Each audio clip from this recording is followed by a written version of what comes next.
अस्सलाम वालेकुम, मैं फैज़ानुल हक और आज आपको बुनियादी तौर पर अपने चैप्टर्स के बारे में सीखना है। ठीक है, आपका सिलेबस कंप्लीट हो चुका है, लेकिन उसमें जाहिर सी बात है कुछ चैप्टर्स ऐसे हैं जो टीएमए का हिस्सा थे, कुछ चैप्टर्स आपके टीएमए का हिस्सा थे जो जाहिर सी बात है क्लास में डिस्कस नहीं किए गए हैं। ठीक है, ये 40% है आपके टोटल सिलेबस का, यानी पब्लिक एग्जामिनेशन जो आपका होगा वो 60% का होगा। टीएमए वाला आपने कंप्लीट कर लिया है। ठीक है, यानी उसमें किताब देख करके कुछ क्वेश्चंस थे जिसको मैंने आपको सॉल्व भी कराया था, है ना, उसे देख करके चीजें सॉल्व करनी थी, तो उसमें कोई दिक्कत नहीं है। अब आपको जब इन लेसन्स की तैयारी करनी है तो कुछ चीजें ऐसी हैं जो जाहिर सी बात है इधर से भी रिलेट कर रही हैं, इन पर नजर रखना होगा।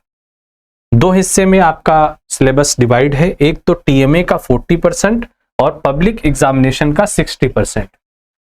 अब आपको जो सिलेबस यहां पर नजर आ रहा है, ठीक है, पब्लिक एग्जामिनेशन का, या जो भी चैप्टर्स के नाम हैं, ये सब नए सिलेबस के अकॉर्डिंग है।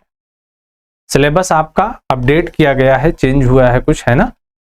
उर्दू में ये मवाद अभी दस्तयाब नहीं है उस तरीके से जैसा यहां पर इंग्लिश में है। चीजें वही हैं, कुछ चीजें बदल गई हैं, कुछ नाम में थोड़ा सा जो है कमी ज्यादती हुई है। तो हम आज की क्लास में आपको फिर से बताएंगे एक तरीके से कि आप इंग्लिश के अकॉर्डिंग कौन से चैप्टर को उर्दू के अकॉर्डिंग किस चैप्टर में तलाश करेंगे। पीडीएफ आप सबके पास है ना। उर्दू का ये जो सिलेबस है पुराना, इसकी पीडीएफ आपके पास होगी।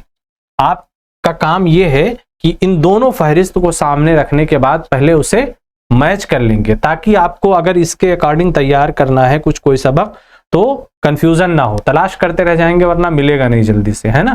तो आप ये काम कीजिए कि इसे अच्छी तरीके से समझ लीजिए और उसके अकॉर्डिंग आप चीजों को मैनेज कीजिए। ठीक है, अब देखिए आपका पहला ही इसमें देखिए यूनिट्स जो है सब में सेम है, उतनी ही यूनिट है, लेकिन सिलेबस के अंदर शामिल जो चैप्टर्स हैं वो कुछ कम या ज्यादा हुए हैं। तो हम आपको हर चैप्टर के आगे उसका जो उर्दू में मौजूद चैप्टर है वो नाम भी बताएंगे और चैप्टर नंबर भी बताएंगे। देखिए पहला चैप्टर तो शामिल है, ठीक है, ये आपके पब्लिक एग्जामिनेशन का हिस्सा है, अंडरस्टैंडिंग साइकोलॉजी, यानी जो उसके तारुफ पर मबनी है। तो इसको आप पहले ही चैप्टर में पढ़ेंगे उर्दू में, नफ्सियात और दूसरों की तफहीम। तो नफ्सियात जो है वो दरअसल क्या है, नफ्सियात का तारुफ का हिस्सा है। ठीक है, तो लेसन नंबर 1 अंडरस्टैंडिंग साइकोलॉजी को आप प्रिपेयर करेंगे किससे, नफ्सियात और दूसरों की तफहीम। उसके बाद आप आ जाइए दूसरे पर। इस जो है चैप्टर को आपके टीएमए में शामिल कर दिया गया है। ठीक है, तो इस पर आपको इतना जो है जोर सर्फ नहीं करना है, बस आप एक नजर देख लीजिए, कुछ चीजें अगर ना समझ में आई हो रिलेट करने के लिए नजर डालिए और फिर आगे बढ़िए। ठीक है, अब आप आ जाइए लेसन नंबर 3 पर, दूसरा छोड़ देंगे, methods of psychological inquiry first. ठीक है, लेसन नंबर 3। अब इसके अकॉर्डिंग अगर आप देखेंगे तो यहां पर आपको 2 चैप्टर उर्दू के एक ही चैप्टर में शामिल है, एक तो तीसरा है और एक है 5वां भी, यानी चौथा जो है मेथड्स ऑफ साइकोलॉजिकल इंक्वायरी 2 जो है उसका पार्ट 2 ये इधर शामिल कर दिया गया है आपके टीएमए में। तो इसे आपको नहीं देखना है या बस सरसरी तौर पर देखना है। उसके बाद जो बेसिक स्टैटिस्टिक्स का हिस्सा है ये भी लेसन नंबर 2 में शामिल है, ओल्ड किताब के हिसाब से, ओल्ड सिलेबस के हिसाब से। ठीक है, जिसका उन्वान क्या है, माहिरीन नफ्सियात किस तरह मुताला करते हैं। यहां पर आप देखेंगे तो बीच में आपको स्टैटिक्स के बारे में पूरी मालूमात मिल जाएगी। इसलिए आप लेसन नंबर 3, लेसन नंबर 5 को उर्दू सिलेबस के हिसाब से किसमें कवर करेंगे, लेसन नंबर 2 में। फिर आपका आ जाता है lesson number 6, attention and perceptual process, lesson number 6। अब यहां पर बीच में कोई गैप नहीं है, 5, 6, फिर जो है 7 है, 8 है इधर, फिर 9 नहीं है, 10, 11 ये कंटिन्यू है, यानी कहीं कहीं से कोई रब्त टूटा है, वरना ज्यादातर 2-2 चैप्टर आपके एक साथ कंटिन्यू रहे। ठीक है, अटेंशन एंड परसेप्चुअल प्रोसेस ये आपका सबक नंबर 6 है, जो उर्दू किताब में आपको सबक नंबर 5 में मिलेगा। कितना? सबक नंबर 5, तवज्जो और इदराक। मार्क करते जाइए, हम यहां भी आपको मार्क कर रहे हैं, ठीक है। ये वाला कर लेते हैं, ये हिस्सा इधर का वो रहेगा तो कोई दिक्कत नहीं है। अब ठीक है, इतना काफी है ना? क्या ये मार्क हो सकता है? अगर ये भी मार्क हो जाए तो ज्यादा बेहतर रहेगा।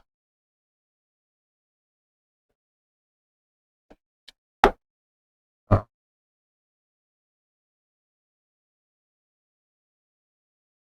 थोड़ा सा बस। अब देखिए, तवज्जो और इदराक, ये आपका लेसन नंबर 6, यानी यहां 6 हो गया है लेकिन वहां 5 है, तो इन नंबर से आपको कंफ्यूज नहीं होना है, इसीलिए मैं आपको ये डिस्कस कर रहा हूं। फिर 6 के बाद 7वां नहीं है, 8वां लेसन फिर आ जाता है ह्यूमन मेमोरी, ठीक है। 8वें लेसन का 7वें में मिलेगा, एक लेसन पीछे चल रहा है, ठीक है। और ये क्या है? याद करना और भूल जाना, यानी हाफजा जिसे हम कह सकते हैं। तो मेमोरी और हाफजा, देखिए थोड़ी थोड़ी चीजें बदली हैं लेकिन कंटेंट आपको वही मिलेगा।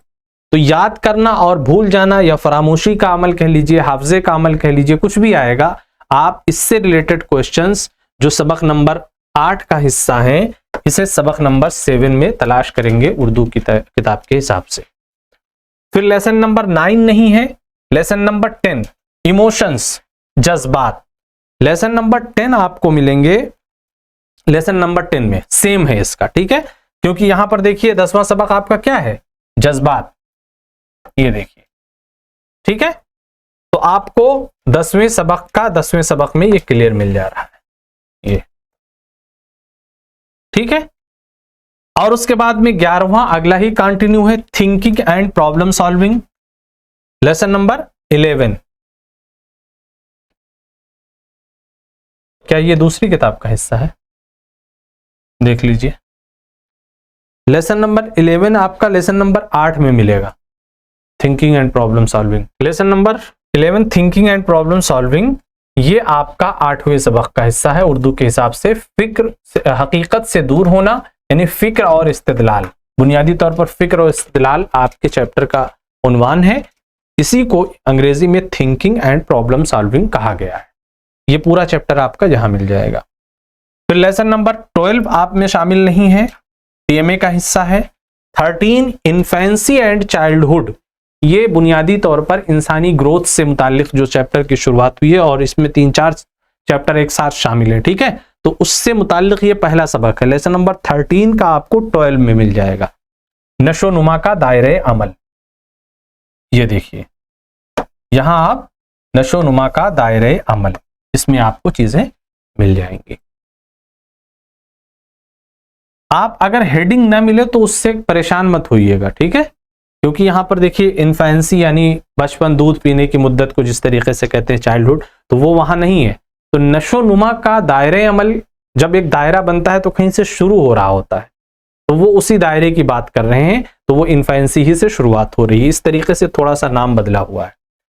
लेसन नंबर 14 भी शामिल है, एडोलेसेंस एंड यंग एडल्टहुड, बचपन के बाद में नौजवानी, नौबुलूगत का जमाना आता है, तो वो as it is lesson number 13 में शामिल है, ठीक है। लेसन नंबर 14 का लेसन नंबर 13 में मिल जाएगा, नौबुलूगत उन्फुआने शबाब। फिर आ जाता है लेसन नंबर 17, यानी 15 और 16 दोनों शामिल नहीं है, ये टीएमए का हिस्सा है। देखिए इसमें एडल्टहुड एंड ओल्ड एज के बारे में बताया गया है, फिर डाइवर्सिटी एंड इंडिविजुअल वेरिएशंस, ये आपके सिलेबस का हिस्सा नहीं है। 17 सेल्फ एंड पर्सनालिटी, 17 का आपको 17 और 22 दो चैप्टर इसके मुतालिक डिस्कस किए गए हैं। एक तो आपकी पुरानी किताब के हिसाब से है, ठीक, और दूसरा आपके नए सिलेबस अंग्रेजी के हिसाब ही से उर्दू में डिस्कस किया गया है।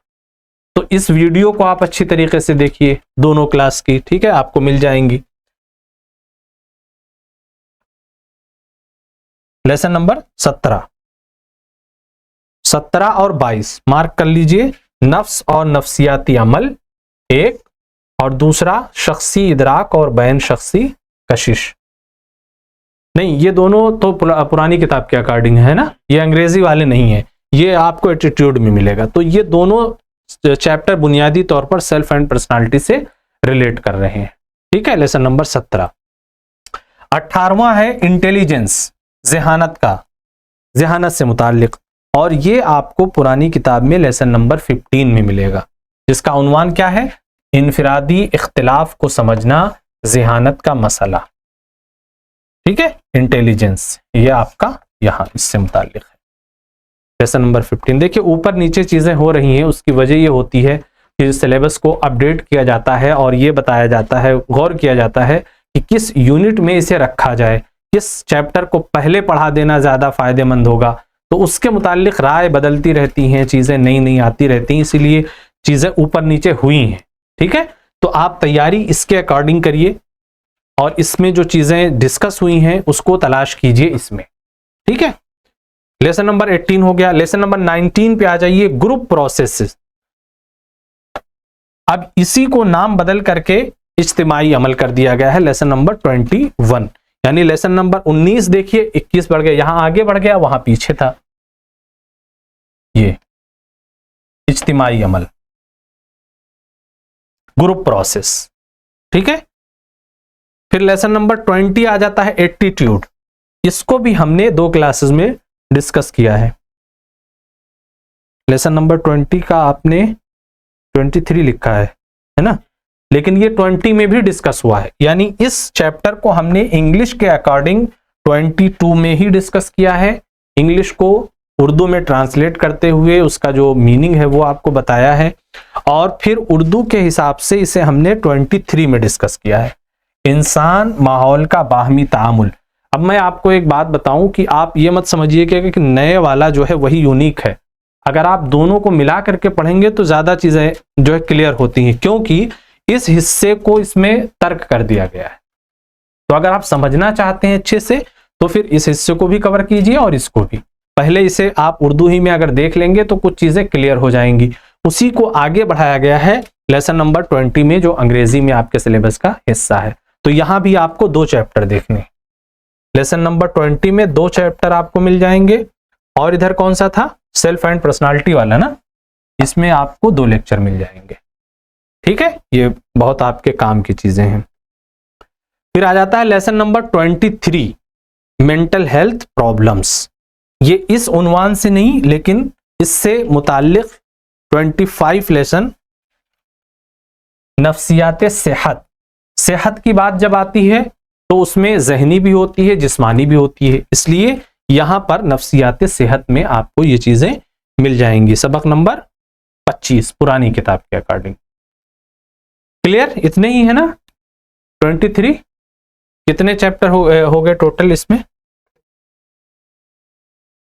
हाँ, नंबर ऑफ लेसन कितने, 14, और नंबर ऑफ लेक्चर्स आपके कितने हो जाएंगे, 16। याद रखिएगा, क्योंकि 2 चैप्टर ऐसे हैं जिसमें आपको 2-2 लेक्चर सुनने हैं। इन 16 लेक्चर्स को आप अच्छी तरीके से अब फिर से देखेंगे, क्योंकि अगला मरहला जो होगा आपका वो आप ही से क्वेश्चन किया जाएगा, आपके क्वेश्चंस को सॉल्व कराने के लिए। मैं काम यही करूंगा कि आप कोशिश करूंगा कि 2 पेपर कम से कम आपको सॉल्व करा सकूं, इसलिए क्योंकि ये पहली मर्तबा आप जो है 12th का एग्जाम देंगे, है ना, और मैंने पहली मर्तबा ये सिलेबस भी कवर किया है। अभी तक के नया सिलेबस उर्दू में मौजूद नहीं है, तो चीजें थोड़ी सी गड़बड़ होंगी। गड़बड़ इस तौर पर होंगी कि वहां पर सपोज दैट कोई इस्तिलाह इस्तेमाल कर ली गई उर्दू की जो पुरानी किताब में नहीं है, तो आप परेशान हो जाएंगे। तो अगर ऐसे 2-3 पेपर आपने डिस्कस कर लिए तो कैच करना सीख जाएंगे, है ना, कि कोई लफ्ज, एक लफ्ज पकड़ेंगे और उससे पूरा आपको सवाल समझ में आ जाएगा। तो आपका काम आज से, ठीक है, अगले हफ्ते तक, यानी 6 से 7 दिन जो हैं ये, अगर आप 1-1 घंटा देंगे तो आप कम से कम 6 लेसन क्लियर कर लेंगे, है ना। फिर अगले दिन 6 क्लियर कर लीजिएगा। तो 1 घंटा इसके लिए तो जरूर निकालिए, आज से बिल्कुल तय कर लीजिए जिस वक्त भी। क्या इन लोगों के पास पूरी लिंक है या प्लेलिस्ट के तौर पर? देखिए, आप अपने कोऑर्डिनेटर से राब्ता कीजिए, उनसे कहिए कि हमें ये चैप्टर्स चाहिए और वो यहाँ पर इन्फॉर्म करेंगे तो वो चीज़ें यहाँ भेज दें, क्योंकि ये पब्लिक नहीं है चैप्टर्स, ठीक है, यूट्यूब पर पब्लिक नहीं है, प्राइवेट वीडियोस हैं, तो जो मांगेंगे उन्हें भेज दी जाएंगी, वो प्लेलिस्ट पूरे जो है क्रिएट कर देंगे। इसलिए आप उस प्लेलिस्ट को हासिल कीजिए और जिस वक्त आप फुर्सत में हो 1 घंटा एक लेक्चर तो कम से कम आप जरूर डेली सुनिए, ठीक है। आपके अदर क्लासेस चलेंगे वो अलग है, लेकिन शाम को सुबह जिस वक्त आपको वक्त मिल सके 6 लेसन कम से कम आप क्लियर करके आइए अगले क्लास में, ठीक है। उसी की बुनियाद पर हम क्वेश्चन डिस्कस करेंगे। अगर उसमें कोई क्वेश्चन ऐसा आता है जो अगले सिलेबस का हिस्सा है तो हम उसे छोड़ भी सकते हैं कि हाँ आप इसको रिफ्रेश कर लीजिए, फिर हम उसे अगले क्लास में डिस्कस कर लेंगे। लेकिन बहरहाल बहुत सारे चैप्टर्स में आप सब के सब शामिल नहीं रहे, कुछ चैप्टर्स आपको बिल्कुल नए लगेंगे, तो जब तक आप पढ़ेंगे नहीं सवाल आपके समझ में नहीं आएगा। और ये याद रखिए कि ये 10+2 का मामला है, ये हाई स्कूल से काफ़ी मुख्तलिफ होगा। यहाँ पर जवाब भी थोड़ा मुख्तलिफ अंदाज में, क्योंकि अपग्रेड हो रही हैं चीज़ें ना, यहाँ आपसे रिक्वायरमेंट भी ज़्यादा है, आप पर जिम्मेदारी भी ज़्यादा है, तो इसकी संजीदगी को समझिए और इसके अकॉर्डिंग तैयारी अभी से शुरू कर दीजिए, ज़्यादा वक्त नहीं है, ठीक है। अब मैं आपको प्रेपर करा रहा हूँ एक तरीके से, ऐसा बहुत कम होगा कि कोई प्लेटफॉर्म आपको ऐसा मिले जहाँ पर आपके एग्ज़ाम की भी तैयारी कराई जाए सिलेबस कंप्लीट होने के बाद, ठीक है। तो ये जमीयत की तरफ से आपको एक मौका मिल रहा है, तैयारी कीजिए और मेहनत से अपने एग्ज़ाम में अच्छे नंबरात लेकर के आइए। और इस हवाले से कोई चीज़ें अगर कोई पॉइंट्स रह गए हैं तो बताइए, मैं डिस्कस कर देता हूँ। हाँ, एक चीज़ और, आप में से कोई जहाँ पर उसको दिक्कत आ रही हो तैयारी करने में, पढ़ने में, मटेरियल ना हो, उसके मुतालिक एक एक करके कोई बात कर सकता है, ठीक है, सवाल कर सकते हैं आप सब। किसी को कहीं जबान ना समझ में आती हो, किसी को मैटर ना मिला हो, है ना। अच्छा ये बताइए, आप में से कितने लोग शुरू से मौजूद रहे हैं? ऑन स्क्रीन कीजिए इन्हें, जिन्होंने ये 16 लेक्चर्स अटेंड किए हैं।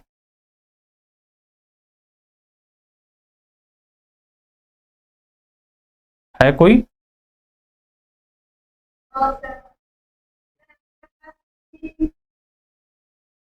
क्या क्या कह रही हैं? देखिए बुक नहीं, हाँ बुक नहीं होगी, पीडीएफ है इसकी, ठीक है, पीडीएफ भेजी है, पीडीएफ है आप लोगों के पास? नहीं है? देखिए आप एक काम ये भी कर सकते हैं, देखिए ये जो 15-16 लेसन्स हैं, ठीक है, अगर किसी के पास ये सहूलत हो आसानी से, तो चूंकि आपको अब यहाँ से प्रोवाइड किताबें छप नहीं रही हैं पुरानी, तो मिलना मुश्किल है, आप तैयारी के लिए इन 15-16 लेसन्स को प्रिंट करा सकते हैं। जिसके लिए दिक्कत हो, या 2-3 लोग मिल करके, 4 लोग मिल करके कम से कम एक बुक प्रिंट करा लें, जिसमें बारी बारी से तैयारी कर लें। ऐसा भी एक कलेक्टिव एफर्ट अगर आप लगाएंगे तो इस तरह तैयार कर सकते हैं। कहीं 2-3 लड़कियां हैं, 4 ही लड़कियां हैं किसी मदरसे में, तो वो सब मिल करके एक कोई किताब प्रिंट करा लें, 15-16 लेसन, सारे ना कराइए, जितने आपके सिलेबस का हिस्सा है एग्जाम में आएंगे उनका करा लीजिए, ठीक है। बैठ करके एक साथ डिस्कशन कीजिए, तैयारी कर लीजिए, तो ये तरीका अपना सकती हैं आप, ठीक है। अच्छा ये बताइए कि कितने लोग जो है कम से कम 5 से 10 लेक्चर अटेंड किए हैं? 5 से 10 शुरू से कौन मौजूद रहा? ये बताइए कि आपने जब से शुरू हुआ था कोर्स आपका, तब से कौन मौजूद था? है कोई ऐसा? तो आप लोगों की कई चीजें छुटी हुई हैं, देखिए आप, हाँ लेसन नंबर बोलिए। अब फर्दन फर्दन आप लोग एक काम ये कीजिए कि जो जो चैप्टर अभी हमने डिस्कस कर दिया कि कौन कौन चैप्टर किस में है, अब आपको ये भी मालूम हो गया होगा कि किस में मैं मौजूद थी, किस में नहीं थी, ठीक है। तो उन चैप्टर्स के नाम लिखिए और यहाँ पर आप फौरन मैसेज भेज दीजिए, या कोऑर्डिनेटर से अपने कह करके वो नाम लिख करके भेज देंगे, तो उससे ये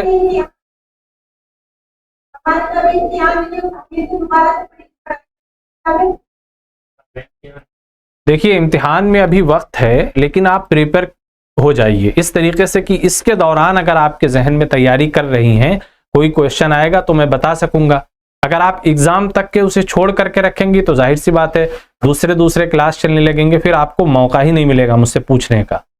अभी आपको वीकली जो आपके क्वेश्चंस होंगे 6 लेक्चर 7 लेक्चर तैयार करने में, वो सारे क्वेश्चंस आप लिखते जाइए, फिर उस दिन आकर के हमसे क्वेश्चन कर लीजिए अगले हफ्ते में।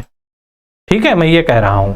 अब उसमें ये होगा कि जो लोग मौजूद नहीं थे मेरे क्लास में वो भी क्वेश्चन कर सकेंगे, जैसे लाइव मौजूद होते हैं आप इसमें करते हैं। ठीक है, ये देखिए क्वेश्चन पेपर का एक डिजाइन या सैंपल यहां पर आप देख रहे हैं। 328 नंबर ये आपका सब्जेक्ट का है। ठीक, ये आपका जो है नया कोड है और 100 नंबर का जो है पेपर होगा, और इसमें ऑब्जेक्टिव, नॉलेज, अंडरस्टैंडिंग, एप्लीकेशन, इस 4 खाने में सवालात होंगे। ठीक है, वेटेज बाय ऑब्जेक्टिव्स, फिर weightage bye type of questions ये भी इन्होंने लिख दिए हैं, और फिर उसके बाद हाँ यही 2 हिस्से हैं, यानी आपका क्वेश्चन पेपर बुनियादी तौर पर 2 हिस्सों में डिवाइड होगा। एक तो ऑब्जेक्टिव होगा, दूसरा डिस्क्रिप्टिव, यानी जिसमें आपको चीजें लिखनी होंगी।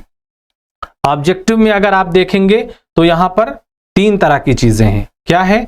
एक तो हो गया आपका नॉलेज, 20 नंबर का ये भी होगा 20%, और दूसरा अंडरस्टैंडिंग।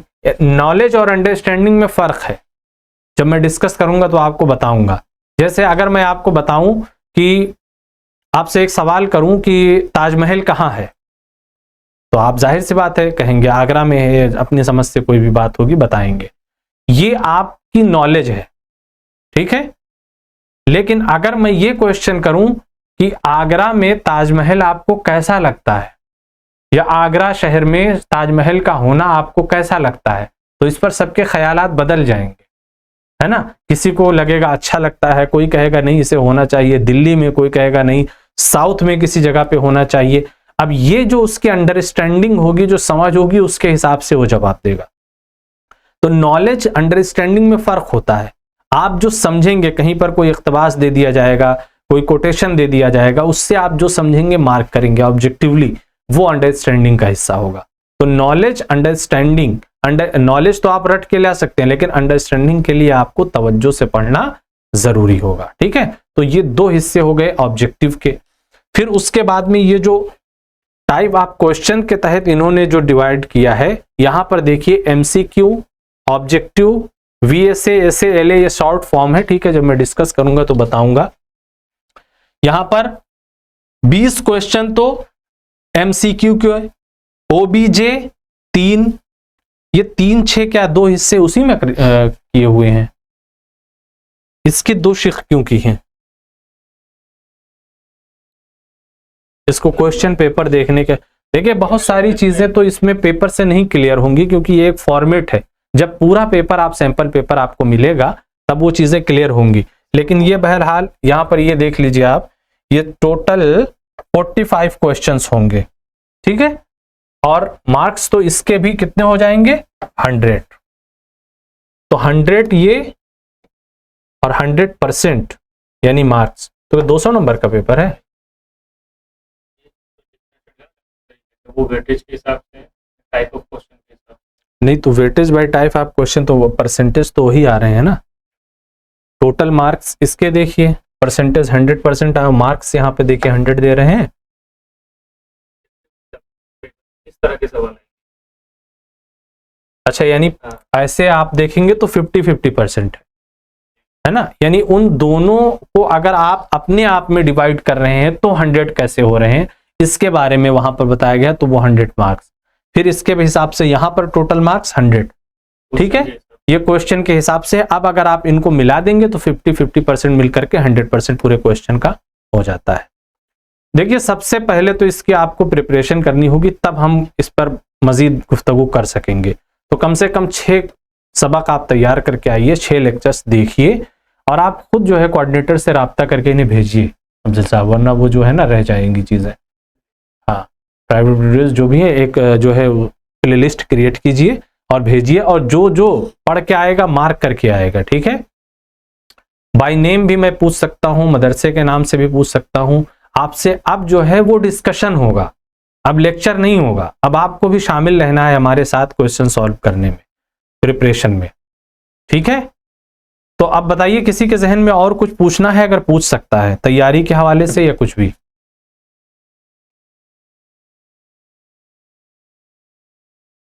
जैसे एक बुक वाली दिक्कत आपने बताई, उसका मैंने एक आपको मशवरा दिया, और कोई ऐसी बात हो।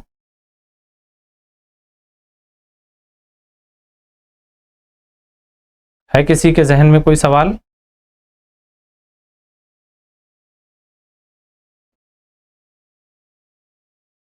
नहीं? तो क्या अलग अलग है क्या?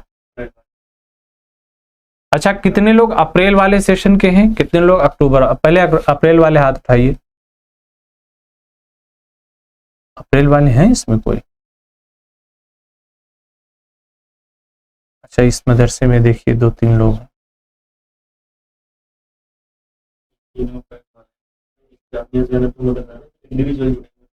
तो अप्रैल वाले कम हैं। अच्छा, अक्टूबर में कितने लोग हैं, हाथ उठाइए ऐसे ही। अक्टूबर में किसका एग्जाम होना? इस मदरसे का क्या नाम है जिसमें ज्यादा बच्चे हैं? आप लोगों का कब है?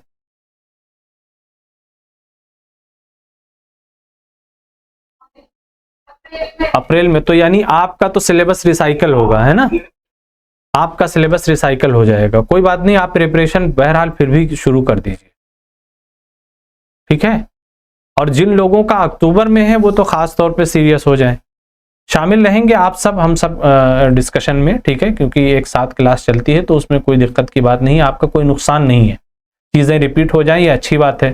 हो सकता है तब तक आपको नया सिलेबस मिल जाए, यानी अगर तर्जुमा हो गया तो सिलेबस मिल जाएगा, नया उर्दू की बुक आ जाएगी। ठीक है, मेरा ख्याल है ना। अब अगली क्लास में गुफ्तगू करते हैं। यूनिट, अच्छा ये तो क्वेश्चन ही में कराने ठीक रहेगा, अभी ऐसे क्या डिस्कस किया जाए, है ना। एक तो यूनिट आपने देखा होगा ना, सिलेबस जो आपकी फहरिस्त है उसमें भी यूनिट को डिवाइड किया गया है। यहां पर भी आपको क्वेश्चन यूनिट वाइज मिलेंगे। ठीक है, तो देखिए मॉड्यूल्स, इसमें फाउंडेशंस ऑफ साइकोलॉजी के तहत 5 लेसन्स हैं। ठीक, फिर बेसिक साइकोलॉजिकल प्रोसेस 6 लेसन्स, ये नए सिलेबस के अकॉर्डिंग है ना। और फिर ह्यूमन डेवलपमेंट कितने, 4 लेसन। अच्छा, अब आप देखेंगे पुरानी किताब और नई किताब में ये मॉड्यूल्स के नाम बदले होंगे, और नाम बदलने के साथ साथ लेसन जो ऊपर नीचे हो रहे थे ना, उसकी वजह यही थी कि ये मॉड्यूल्स चेंज हुए थे, यूनिट बदलती हैं। फिर ये होता है, अब ये चूंकि साइकोलॉजी की क्लास है, बड़े बड़े माहिरीन जमा होते हैं, वो ये देखते हैं कि बच्चा किस सिलेबस में, किस यूनिट में कौन सी चीज अगर पहले पढ़ ले तो ज्यादा फायदेमंद होगा, कौन सी चीज अभी नहीं पढ़ानी है, 2-3 चैप्टर के बाद पढ़ानी है। तो ये चीजें जब हो जाती हैं डिस्कस, तो वो उसमें चेंजिंग होती है, हमेशा सिलेबस अपडेट किया जाता है। ये इसी तरीके से मॉड्यूल्स के नाम भी बदले होंगे, आप उसे देख लेंगे। ठीक है, नंबर 4 पे आता है इंडिविजुअल डिफरेंसेस, ये शख्सी इख्तलाफ के मुताल्लिक पूरा चैप्टर, ये 3 चैप्टर बताते हैं एक इंसान दूसरे इंसान से कैसे अलग होता है। हम सब एक जैसे हैं लेकिन एक जैसे बिल्कुल नहीं है, है ना। कुछ खूबियां कुछ खामियां ऐसी हैं जो बिल्कुल अलग कर देती हैं। सोशल प्रोसेस नंबर 5, ठीक है, 3 लेसन्स इसमें भी हैं। Health and well being 3 lessons इसमें भी हैं। ठीक है, difficulty level of the questions paper, ये किस हिसाब से वो किया है? अच्छा, ठीक है, हाँ ये देखिए कितनी अच्छी बात है कि आपको ये बता रहे हैं कि कितने % क्वेश्चंस आपके वाकई टफ होंगे, यानी उनकी आपको तैयारी करनी होगी। अगर इस हिसाब से देखें तो जो बहुत डिफिकल्ट होते हैं वो सिर्फ 25% होंगे जो डिफिकल्ट होंगे, बाकी एवरेज होंगे 50%, जिनको आप ना कह सकते हैं बहुत मुश्किल है, ना कह सकते हैं बहुत आसान है, और 25% तो वो जानबूझ के बहुत इजी देते हैं ताकि पास हो जाए। समझिए, तो ये बहुत अच्छी बात है कि आपको ये चीजें पहले बताई जा रही हैं, लेकिन आप इससे मत समझिएगा कि 25% तो हम कर ही लेंगे। वो इजी तब बता रहे हैं जब उनको पता है कि हाँ आपने पढ़ लिया है। अगर आपने नहीं पढ़ा है तो चाहे 25% वाला नहीं पढ़ा है, चाहे डिफिकल्ट वो वाला नहीं पढ़ा है, आपके लिए तो सेम है ना। अगर किसी को ये मालूम है कि ताजमहल कहाँ है तो उसके लिए बहुत आसान है, लेकिन अगर किसी को ताजमहल ही का नाम नहीं पता है, या ये कि हाँ ये अजायबे इमारात में से शामिल है तो उसके लिए यही मुश्किल हो जाएगा। तो मुश्किल और आसान का ताल्लुक ये आपके मुताले, आपकी स्टडी और तैयारी पर है, ये इसमें आप धोखे में मत आइए, ठीक है। लेकिन हाँ, जब आप पढ़ लेंगे तो आप डिसाइड कर सकेंगे कि ये क्वेश्चन तो यार बिल्कुल ऊपरी सतह पे पूछा गया है, इसमें बहुत ज्यादा डीप उतर के पूछा गया है ना, इसमें ज्यादा मेहनत पड़ी, अगर हम पढ़ते भी हैं तब भी हमको ज्यादा मेहनत से लिखना पड़ेगा। तो ये चीजें होती हैं, ठीक है। आप तैयारी कीजिए और अगले क्लास में आइए तो हम चैप्टर्स को डिस्कस करेंगे और फिर वो रिसाइकिल होंगी चीजें, आपको दोबारा पढ़ने को मिलेंगी, ठीक है। अभी नहीं, नेक्स्ट छोड़ दीजिए, अब वक्त नहीं है और फ्रेश माइंड के साथ, ठीक है। चलिए मुलाकात होती है अगले हफ्ते में। खुदा हाफिज।